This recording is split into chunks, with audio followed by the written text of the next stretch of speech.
Hi, everybody. I hope you had a wonderful weekend. We move into chapter 7 and 8, which deal with energy.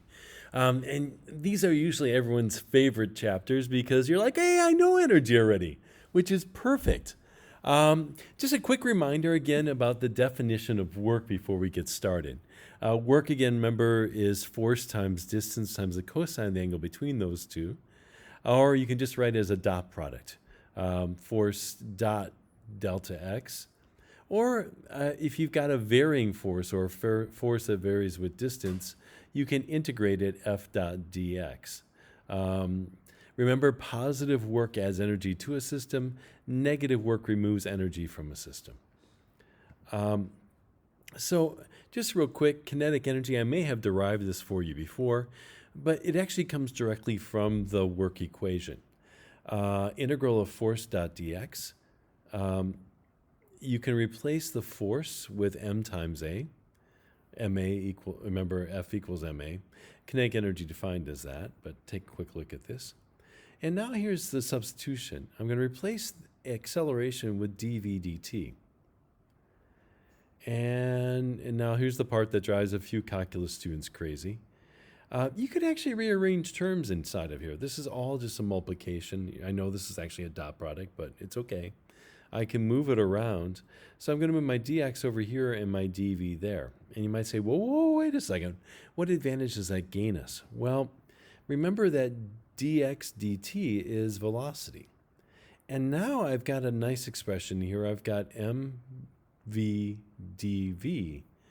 M is a constant, so I can move that outside. What's the integral of v with respect to v? And the answer is, of course, m times v squared over 2, or 1 half mv squared. For those of you who are interested, technically I should have gone with my limits of initial velocity to final velocity, or my limits. And so my final result then would actually be the work done is 1 half mv final squared minus 1 half m v initial squared. So it's a change in kinetic energy is equal to the work done. Makes sense. Potential energy is energy that can be associated with the configuration of a system of objects that exert forces on each other. The two that you know right now are gravitational potential energy, elastic potential energy, but chemical potential energy and a whole slew of other ones are involved with this as well. And of course, you're familiar with gravitational potential energy. If you make the system, the Earth, and the barbells, there is an increase in the potential energy when you lift the barbells up. But there's something interesting going on here. Think about it for a brief moment. What's going on? Well, the force of gravity on the barbells is acting downward, and your displacement is upward, which means you've just done, or the gravitational force did negative work on the system. Now, pause for a brief moment. Yeah, I know you've actually done, to lift this up, you had to exert an equal and opposite force this way. You would have done positive work on the system, but gravity itself is doing negative work as you lift it up. Ignore this for a brief moment.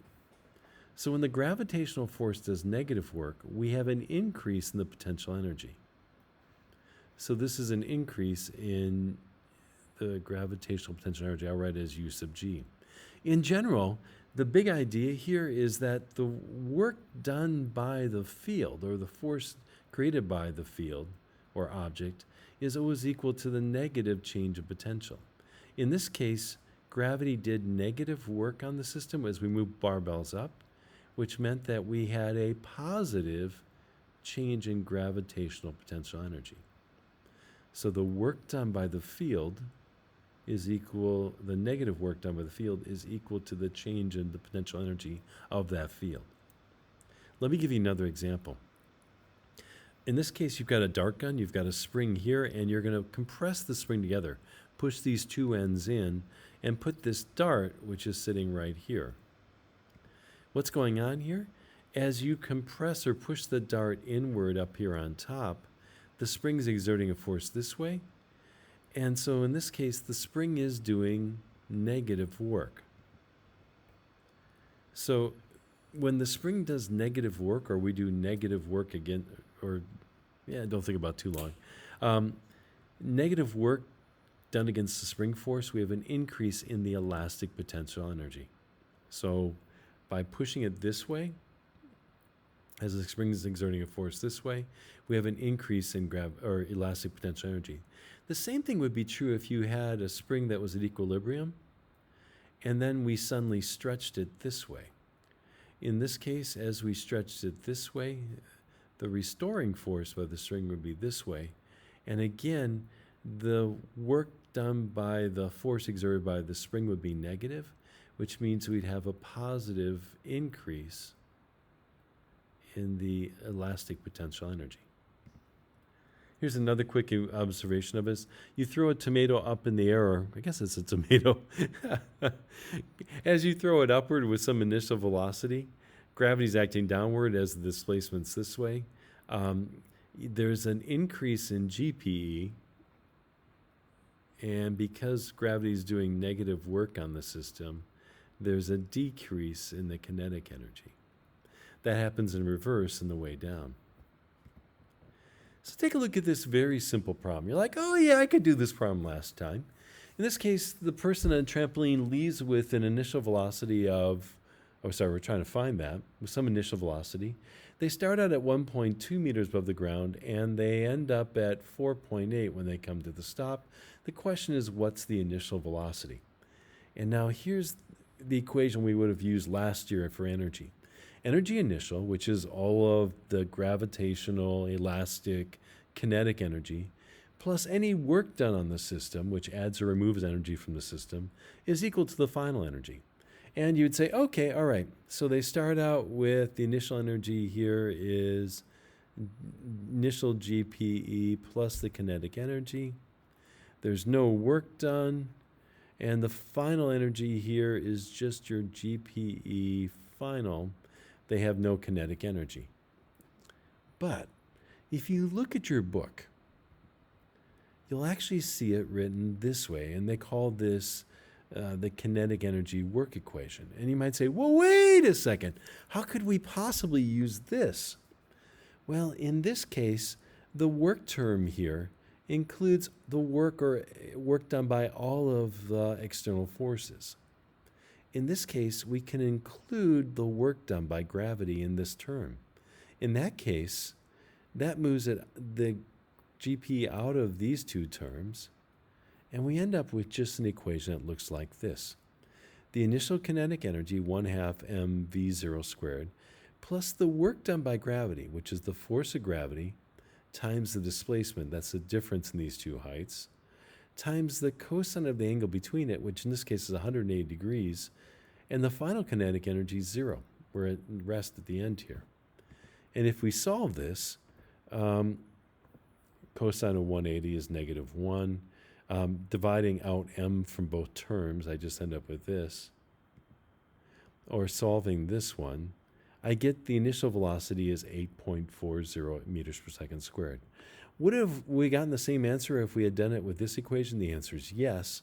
But I want to transition us to this equation here, where the work term includes the work done by any external force, whether it be a spring, gravity, frictional force, external pushing force or pulling force. All of that ends up in the work term. Take a look at this real quick. If we have friction, and we're moving to friction here, if you compress the spring inward this way, you've got negative work done by the spring. You're increasing the elastic potential energy. Here, if the displacement's this way while the spring's exerting a force this way, positive work done by the spring, which means there's a decrease in the elastic potential energy. What happens if you add friction? Well, in this case, if there's friction, if you're moving it this direction, friction always acts against the movement or potential movement of an object. Negative work's going to be done by friction. And over here, even though there's positive work being done by the spring, the friction force always acts against displacement. It's always negative work done by friction. And this brings us by or brings us to the idea of a conservative force. Gravity is a conservative force. And let me quick explain here. If you've got a box and it's on the ground right here, gravity's doing no work as you slide it over here. There's no friction between the surfaces.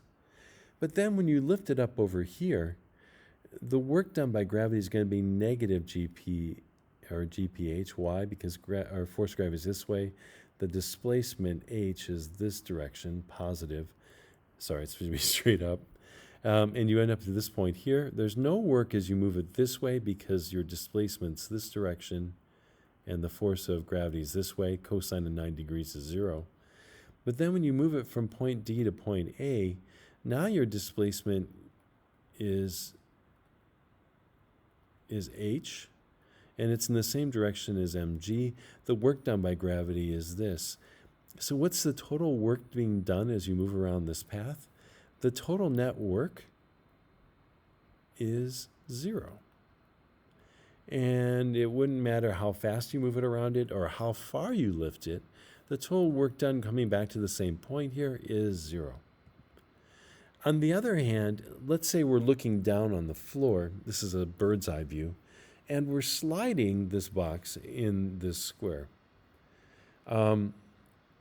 What's happening here? Well, the frictional force is going to be mu times the normal force, which is going to equal mg, times d, which is the distance I'm sliding it. And it's always going to be negative because the frictional force always acts against my displacement, which is going this direction. In this case, the work done by the frictional force, or work done here is that. Here it's going to be that. Here it's going to be that. And in all of these cases, we end up with this relatively large frictional force. In this case, the larger the rectangle or square, the greater that force of friction is going to be. And so you end up with this case where the path that you take does determine the amount of work done in this case. And so we consider friction to be a non-conservative force. All right, moving on. Here's the definition of a conservative force. A conservative force, or force considered conservative, when the work it does on a moving object is independent of the path it takes between the initial and final position. Version 2, another way of defining that, a force is conservative when it does no net work on an object moving around a closed path, starting and finishing at the same point. These both return or bring up the idea of a state function. For those of you who did AP Chem or are doing AP Chem, a state function states that the path you take between A and B, the amount of work done or energy change, is independent of the path you take between A and B. So conservative force, the total amount of work done going between 2 points, is independent of the path. It's a state function. Take a quick look at this or give you more example here. In this case, if it's a conservative force, going from the work done going from A to B is same as the work going from B to A, of course negative. And it doesn't depend on the path, even though the path going from B to A is longer. Change of potential energy, we already talked about this. Where do we define the potential energy as 0? The answer is wherever it's doggone convenient. And normally we just talk about it. What's the work done? We've already talked about it. We integrate F dot dx if it's a variable force. Or in more general, the change of potential is the negative work done. We've already worked about this one. What does it end up being in this case? Even though in this case the force is actually constant with respect to distance for any reasonable height. Yes, I realize if we left the planet with the barbells, yes, gravity would not be constant, though we would have to integrate. But in this case, force is just that, and so we end up just with the potential energy change is equal to mgh. Force of gravity, downward, negative. We lose that negative sign, it becomes positive. Potential energy values, already talked about this. If you plug in Hooke's law, remember Hooke's law? For a spring, F equals negative K times X. If we plug that into this equation for this, we end up with this, which is, of course, where we get the elastic potential energy equation. Technically, it's final minus initial if we put in the limits. If we leave it as an indefinite integral, it just becomes this. I'll put a little sub E there. You can put E there, or sometimes you see people put S there for spring or elastic potential energy. If you graphed the potential energy of this system with respect to distance, you'd end up with this graph. And there's something interesting here I just want to talk about real quick. If U is equal to negative F dot dx, negative work. Actually, I should integrate it real quick. If you remove the integral sign, you end up with du is equal to negative F dot dx. Or the force is equal to negative du dx, the derivative of this. And that's what you see right here, where I write this part right down here. In particular, ignore this part right here. But what's the slope of this graph give you? Well, the slope of this graph is du dx. So the slope of this thing, oh, sorry, my pen's slowing down, is simply equal to, that's dx on the bottom, oh, my pen is horrible, which is equal to the negative force. So the slope of this is equal to the negative magnitude of the force. Conservation of energy, this is actually linked to your assignment sheet. This is a fun HTML little app where you've got a skateboarder going up and down a hill. What's happening here? You're just converting between kinetic and potential energy. The bar graph's traveling with them over here. The bar graph's over here, and the pie graph chart is traveling with them over here. You can sort of see the energy be converted back and forth. That's happening over here as well. If you've got a pendulum swinging back and forth, you constantly convert between the two, but the total change of the kinetic plus the total change in the potential always has to be zero. So the total mechanical energy we assume for a system that doesn't have energy loss is conserved, and it's just the sum of the kinetic and potential energies. The change should be zero if there's no energy leaving the system. Take a look at this car going down a ramp. Yes, what's going to happen? It starts out with large amounts of GPE, or potential energy. As it slides down, it gets converted to kinetic energy, but the total mechanical energy stays constant. Same thing's going to be true here. You can solve it a bunch of different ways. I'm going to skip through some of these problems because they're pretty simple. Which one's going to have a greater velocity at the bottom? You could solve this by integrating the force of gravity acting down the slope times the distance, dot dx.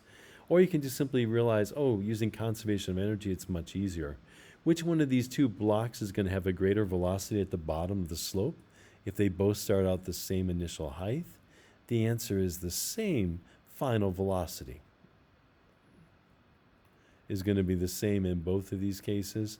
Now, which one gets down in a shorter amount of time? The answer is the bottom one, but they'll both end up with the same final velocity. Think about that for the moment. Same thing's going to happen here with keys. GP is being converted into KE, and that eventually is going to end up as heat once the keys stop.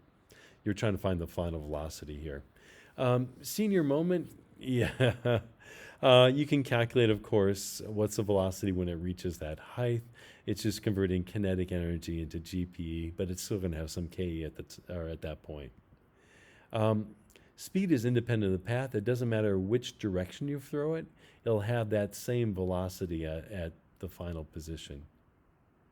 I don't know how many of these we want to do. In this case, you've got a baseball being hit here with some initial velocity. And then it's going to be caught by somebody up here up in the stands, 7.2 meters above where it starts. What's going to happen here? Some of the kinetic energy is going to be converted into GPE. So the final velocity is going to be a little smaller. And the kinetic energy here is going to be smaller because now it also has some GPE. Same thing with this chow on the slide. Both of them will end up with the same final velocity. But the time required going down the slide is a little different. Yeah, okay. Sorry. Yeah, in this case, yeah, okay. At this point, it said its equilibrium position, so it has no EPE, no elastic potential energy. So all of it's being converted, all of the initial EPE is being converted into GPE because it went up a distance, and KE because it's now moving. Oh, is this one worth doing?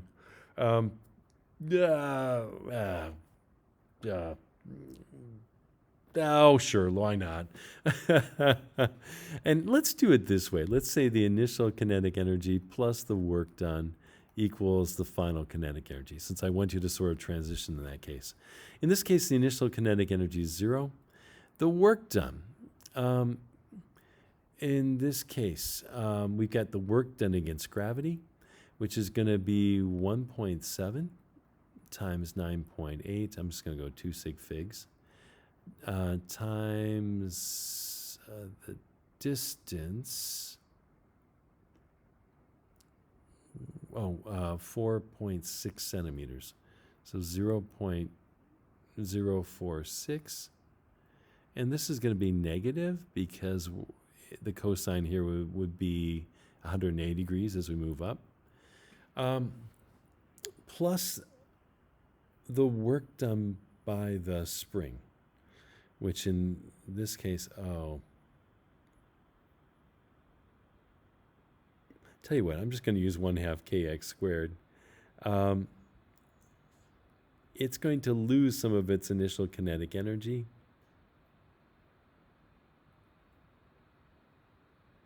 (0.046 squared equals the final kinetic energy, which is what we're trying to solve right now. And in particular, I'm going to go ahead and plug in the mass at 1.7 times the final velocity squared. Solving this, and give me just a split second. And I get a velocity of approximately, let me make sure I've got, of about, if I did my math right, no guarantees on this, 0.5, whoops, my calculator turned off on me, 535 meters per second. I hope I got that right. Take a look, this is the last slide on it real quick. What happens, I just want to show you one of the textbook problems for tonight. You've got a force in unit vector notation is acting on a 2 kilogram object that moves in 4 seconds from the initial position to a final position shown. Find the work done on the object by the force in that time interval, the average power due to the force due to that time interval, and the angle between vectors di and df. All right, just showing this real quick to you. How do we solve it? Well, first of all, there's the force in unit vector notation. Here's the displacement, which is the final position minus the initial position, which should be this. How do we figure out the work done? Well, it's just the dot product, f dot x, which in vector notation, remember the dot product, you just multiply the coefficients. So, for example, in this case, the 3 times the -8 gives us our -24 over here. The 7 times the 6, +42. And the 7 times the 2 are 14, which gives our final answer 32 joules. How do we calculate the power? Well, power is just change in energy over change in time. So in this case, the work done was 32 joules. That's how much energy the system gained in 4 seconds. So our power is just 8 watts. That's not too bad. C, the angle between the 2 displacement vectors. Well, if you remember the definition of a dot product, it's equal to the magnitude of the 2 vectors times the cosine of the angle between it. So in this case, to do the dot product, doing the same thing, multiplying all the coefficients, we get that. The magnitude of di is just each of its coefficients squared, then the square root of that. df is going to be that times the cosine of theta. Plugging our numbers, solving these two, we get that. Solving this, we get that. And then finally, if you just plug that in your calculator, you should get theta is about 78.2. With that, have a wonderful night. Good luck with your homework. Ask me any questions. There's a Dropbox for your homework once you're ready. Talk to you soon. Bye.